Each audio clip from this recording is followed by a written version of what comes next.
Hey guys, I have a very cool game to show you. It's one of those crazy games. Maybe not as crazy as the game that I was playing Flint, but it's still pretty crazy. This is a tournament that is very special to me, and the reason is because I came first place out of the whole tournament. Like I was in the top quad, and I won first place in the top quad.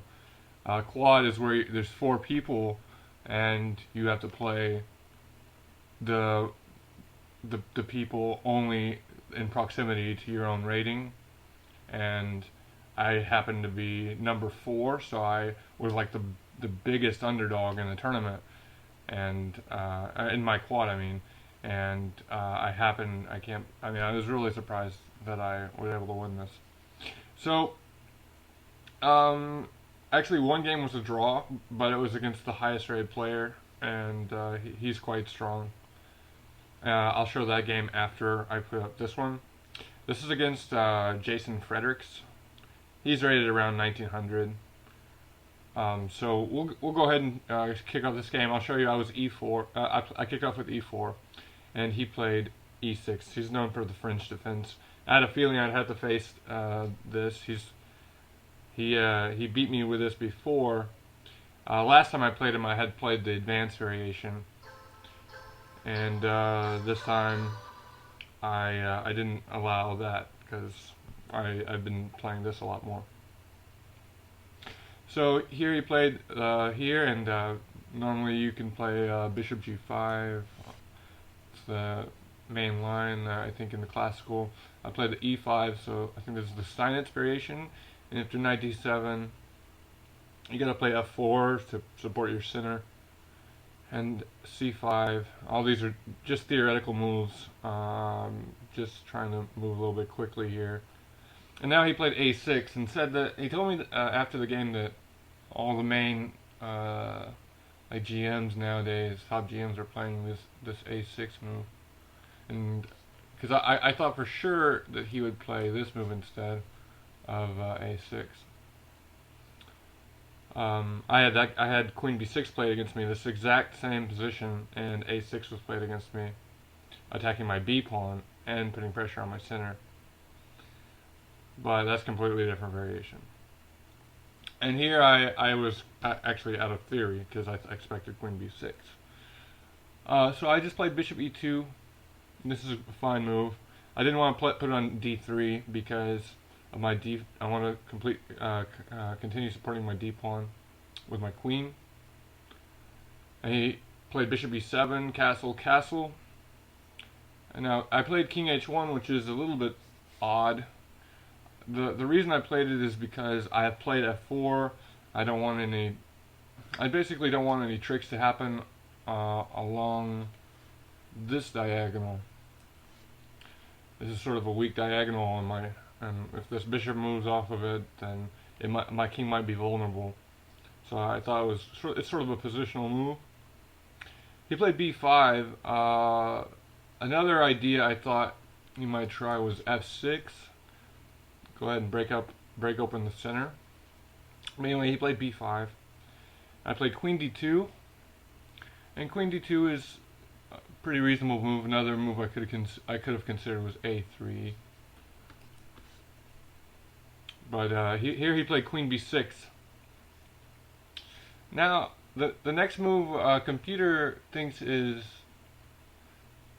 at first it thought it was the best move, and then it went away, and whenever I put it in, it's unsure of the move. Basically, it's a strange sort of move, and but it basically thinks the position's roughly equal after the move, but it's definitely a cool move. I like it a lot.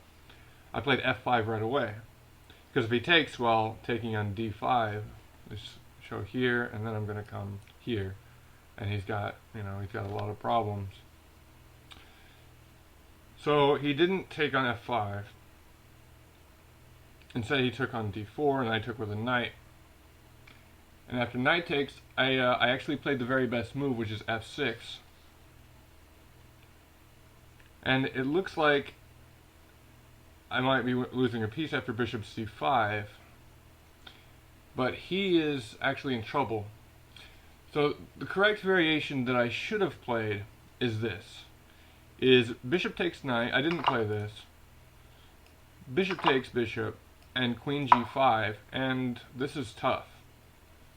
He should play bishop, knight takes, pawn takes, bishop takes, rook takes, and he can't recapture because the pawn is pinned to the king. This is the line that's best for him to try and survive.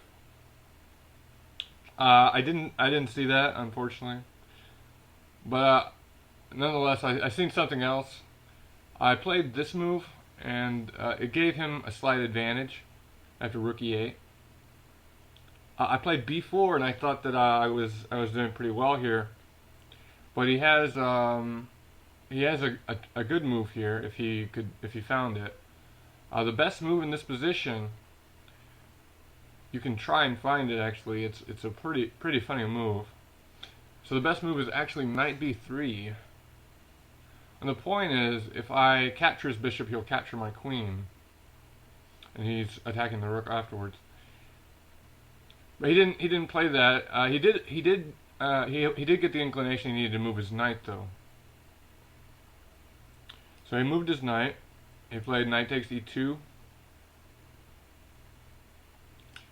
And I took here, and he should play queen a5 now. Oops. He played queen c7. Here I played knight takes, and he should have played knight takes e5, but whatever. After c6, knight b8, and his position's really getting tough. Bishop d4. You can tell white's position's pretty good. I'm only down one pawn. Let's see, 1, 2, 3, 4, 5, 6. 1, 2, 3, 4, 5, 6. But I'm losing this pawn. And now I played bishop f6 is not a strong move. I should play knight g3. Not there, but knight g3. Played here, knight takes. I was very low in time. I had approximately 3 minutes, and he had like 12. So it was pretty tough. And actually, he's doing quite well here, but he ends up blundering. After knight e7, I played queen h5, which is the best move. He can't take the knight, but he does take it. He thought he could take it somehow. It's suicide to take this knight. After takes, now this is just he didn't see this move, I guess, because I mean he's in huge trouble. I'm threatening queen takes f7, queen takes rook, and you know you're cooked, right? So here he played knight g6 and just gave me his queen. In this position, I'm more than up a queen. My position is just crushing. I still have an attack. He has no compensation. I stopped writing actually after this. So this is all I have. And if you like the game, please let me know. Leave any comments, and please like it if you did. Thank you very much.